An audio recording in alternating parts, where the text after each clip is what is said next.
Good morning. Today's Monday, November 3rd. Hope everyone had a nice weekend. A little longer with daylight savings taking place. I got an extra hour, which normally is an advantage. The Gaul family recovering from a pretty nasty virus that we had to deal with last week on the way back. Nothing like getting sick on the road and having to drive back to Charleston with not yet 2-year-old sick in the car. My wife got sick, then my son got sick, then I jumped into the mix. So got to drive back here feeling very under the weather, but got a little bit into a routine towards the end of last week, into the weekend, only for daylight savings to make Sunday a pretty long day for the little guy. But Gaul family would welcome prayers on that front. I think we're on the mend, but those never hurt. We have a handful of things from last week. Fed meeting, Fed cut rates another 25 basis points. It was kind of an entertaining meeting, or kind of media, I guess, release of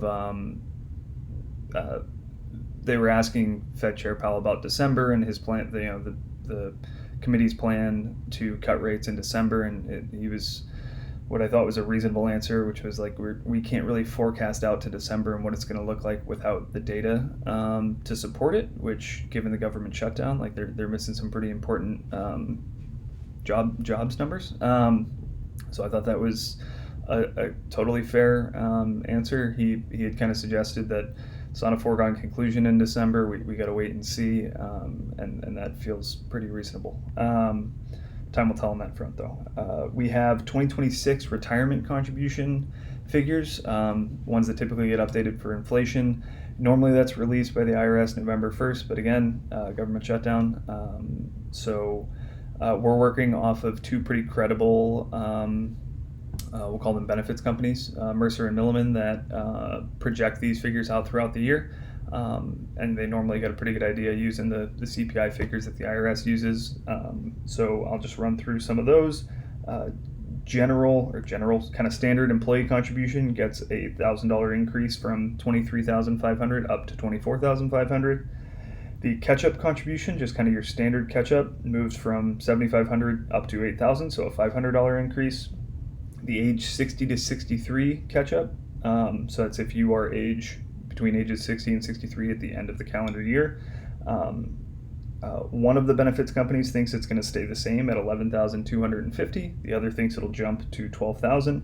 Kind of a pretty negligible difference, but worth noting. And then an additional caveat with that, just kind of for all catch-up contributions, if your salary in 2025 was greater than $150,000 in 2026, you'll be required to make that catch up via Roth contribution.